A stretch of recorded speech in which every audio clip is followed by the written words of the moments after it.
So, guys, finally, these analysts have come out to blast the Southeast leaders, especially the Southeast governors, for abandoning Nnamdi Kanu. See what is happening in the north. The northerners, the northern leaders, the northern governors are busy negotiating for Boko Haram fighters, bandits, and all kinds of people to be granted amnesty, to be de-radicalized, and be given taxpayers' money, then be reintroduced into the society again, which some of them end up going back into the bushes again. But when it comes to the Southeast, nobody is speaking. You can imagine what the Northerners are doing for these bad guys whose hands are not clean. They've fight so many people, destroyed churches, mosques, schools, captivate so many people that they've collected ransom for. But these people are being granted pardon by the federal government of Nigeria. Now, take a look at some of these headlines. This one says, Katsina bandit leaders surrender, seek government support for livelihood. You can imagine. They are now hungry. They will come to collect money, craftiness. They will collect money from the federal government and then they will run back into the bushes. Still, the northern leaders continue to advocate for them to be pardoned. Now, take a look at this other headline. It says, Kaduna Arewa Group lauds Governor Sani for granting amnesty to bandits. This one, it's not long ago. This is just towards the end of last year. The governor granted pardon. The northern group, Arewa, which is just like another form of Ohanese, was praising the governor. Thank you for granting pardon to bandits. The federal government, the state government in the north negotiates with bandits, but they cannot negotiate with Nnamdi Kanu, who is asking for secession. What a country we are living in. And this other headline says, 800 repentant Boko Haram terrorists undergoing de-radicalization. This one happened this February on the 10th. They are undergoing de-radicalization. This is not the first time. Oh. This is not the second. It's not the third. It's not the fourth. It's not even the fifth. Many times we have seen headlines like this. People whose hands are full with blood, granted pardon, de-radicalized, giving taxpayers money, and some of them end up going back to the bushes again. And this other headline says, honestly, what is happening in this country is only in the Southeast that the Southeast governors are mum. They are quiet. Now, this other headline says, Amnesty. Security operatives meet bandits representatives in Katsina State. This one is recent, though. Few days before the month ended. Our security operatives, maybe it's the military, I don't know. They will be going to meet bandits representatives. The federal government keeps negotiating with bandits and terror guys, the Boko Haram fighters, but they don't have time to negotiate with Ndigbo for saying they are being marginalized. Nnamdi Kanu's charge is being moved from treasonable felony to terrorism, but he has never carried gun to buy somebody. He has never kidnapped any person and asked for ransom. But see all what he's going through. Anyway, guys, I'm going to allow you to take a look at some of the reactions coming from this analyst. Just take a look for yourself. And with what Nnamdi Kanu is presently going through. And I'll tell you why. There wouldn't have been need for this agitation if our so-called leaders in the Southeast, the governors, the senators, were doing the right thing. I am from the Southeast. I am ashamed of my governors. Every one of them. I am ashamed at the level of lack of development in the Southeast. So when we begin to talk of agitation, I have always said before now that agitating to hold the federal government responsible is one thing. But let us bring it home. Let us hold our governors accountable, because they are receiving funds every month and the people are not seeing what these funds are being used for. So that is where the problem is. Now, taking it further, have they done enough? Are they doing enough? I will say no. We are in Nigeria, you and I. We have seen how, when it comes to the north, trying to get their person out, we've seen how they go about it. Not violently, but we have seen the kind of people that come out to speak. And they don't stop speaking until they achieve something. Bringing it to the Southwest, we've seen it severally, where the leaders in the Southwest have come together as a bloc, and then they galvanize their people to say, this is what we want. How many people in the Southeast are doing it? How many? Your governors are not interested, because your governors are saying one thing here, they're doing another thing on the other side. If the governors, as we claim, have come together to say they want Nnamdi Kanu to be released, why would another governor come out to say releasing him will not be a solution? Does it not show you that the House is divided? I've always said that Senator Abaribe has been talking, but has he ever raised the issue of the release of Nnamdi Kanu on the floor of the Senate? What are we talking about? It's not for you to call a press conference after plenaries. Put it out there. No, he has never. I have never heard him talk about it on the floor of the Senate. He only talks about it after plenaries. So we need to know what we want. Our leaders in the Southeast have continued to disappoint us. Let us put it the way it is. And I believe they can do better. I believe they can galvanize if they are ready to speak with one voice, to appeal to God. See, the issue of Nnamdi Kanu right now has gone beyond judicial issue. Let us look at a political solution to it. Now, talking about looking at a political solution to it, what impact does the prescription of IPOB affirmed by the Supreme Court just the other day have? What impact would he have on his case? Looking at a political solution to it. Well, I will tell you. Let's measure that side by side. What I see playing out is give a dog a bad name to kill it. And that's what this government is doing. Because we know that it's only in Nigeria you have proscribed IPOB. Nobody in the international community has called IPOB a terrorist group. So the whole idea is, okay, if they can, like the Supreme Court has said, is a terrorist group, the leader of that group, obvious, is a terrorist. That is what they're trying to do. So for me, I do not subscribe to that. But I'll say this, whether the Supreme Court has said this or not, Nnamdi Kanu's case should be treated as a purely political case with a political solution. All right, if every now and then we accept that, you saw what played out in is it Kaduna State, where the government was holding meeting with bandits and terrorists, and they were all, showcasing brandizing their gun and all of that, and nobody got arrested. Have you seen Nnamdi Kanu with a gun or even a knife? So if we have a country where you can look at somebody who has killed many people, who have kidnapped people, who have collected ransom, who have maimed people, who have turned Nigerians into living in IDP camps, and you say they have repented, and you forgive them, and you absorb them. So why is Nnamdi case different? Okay. Is it because he's agitated?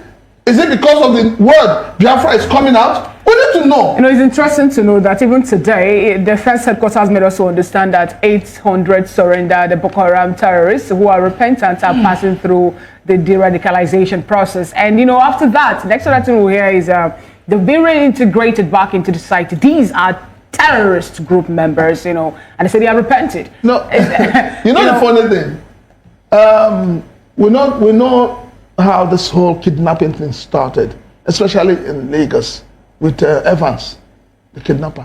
Now Evans is telling everybody through his lawyers that he has repented.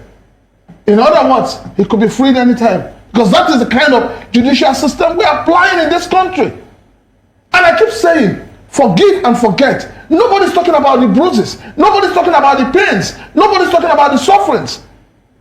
So how do we want to say there's going to be justice and peace when injustice has overclouded our sense of judgment? Interesting one. That's a very, very heavy question there. How are we going to, make this whole thing? I wish that we can just sleep and wake up and find out that everything is working the way it should work. Now, Barrister Darlington, you were saying something earlier. I said that the case have not even begun, that the trial processes of Nnamdi Kanu have not started.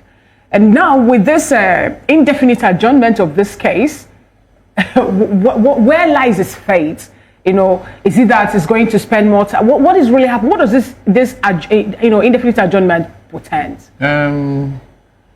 You see, when we are talking of tribal sentiment, one of the things that destroy a country is tribal and ethnic and religious sentiment in a very serious national issue.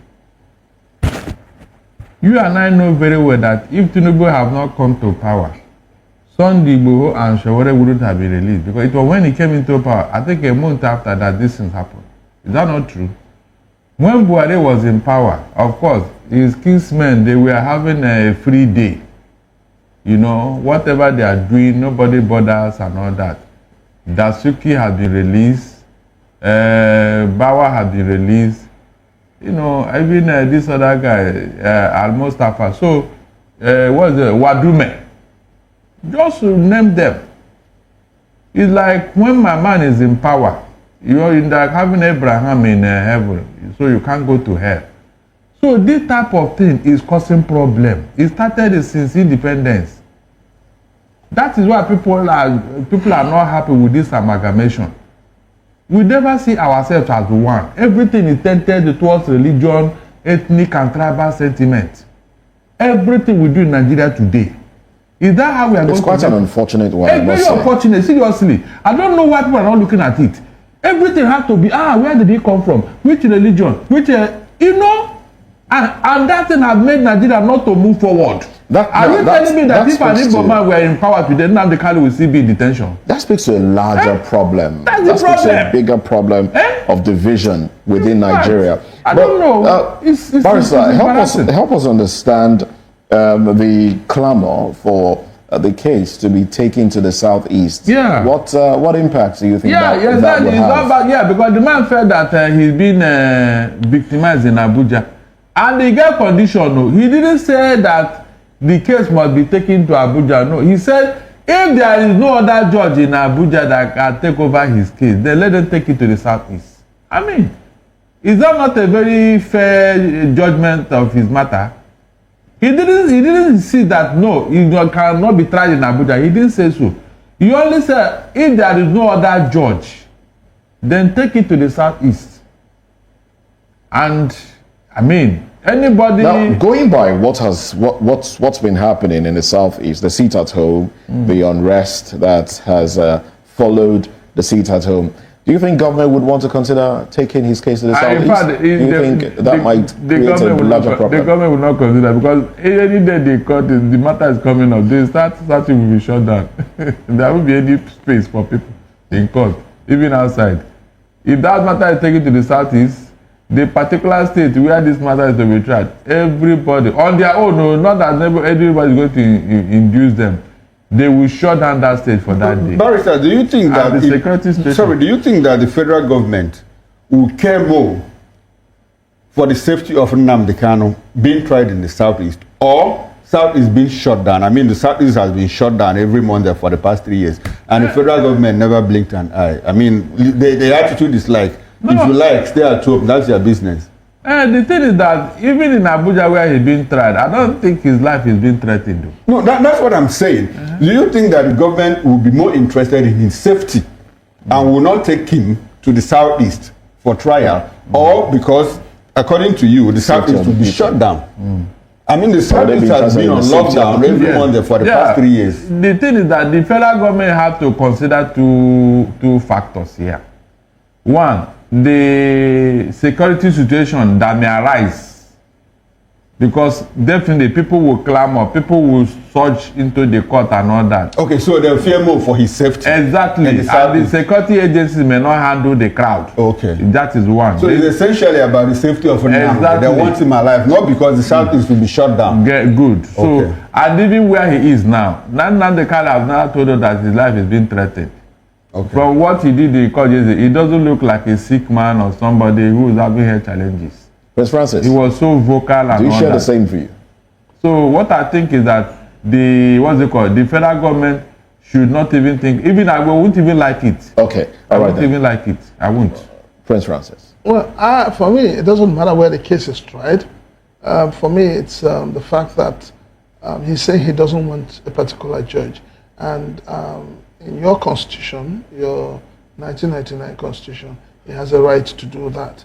And I think the right thing to do right now is to say, okay, if he doesn't agree, I mean, you can't tell me there are no other judges in the federal capital that can take care of this case, except people are scared, or except that they are seeing something that we're not seeing, they're trying to avoid something that, you know, like I said, maybe everybody just feels that this case, there is no case. Okay, I think too. I think we need to clarify something. I hope I'm just correct, because Nnamdi, he wasn't particular about side. He said the former Eastern region. Could be Port Harcourt, it could be Cross River, it could be Calabar, it could be Uyo, it could even be Bayelsa or Yenagoa. I think that was Yeah, but the bottom line of what he's saying is that he doesn't want Nyako as the judge of his case. Period. So anywhere you feel that you have a judge that can take it, if you have somebody in Abuja, fine and good. If not, any other place, including the Southwest. You know, including the Southwest. When you are angry, you. No, I was just referencing his words. Former Eastern region. No, that thing does not. It doesn't need to come up, because the states have moved on. The regions have moved on. You can't go back. There is nothing like former Eastern region where you bring South. You know, South was under former Eastern region. Exactly the point. He was saying it, but maybe out of anger or whatever. No, I don't think he said it out of anger. I know where. No, let us be sincere.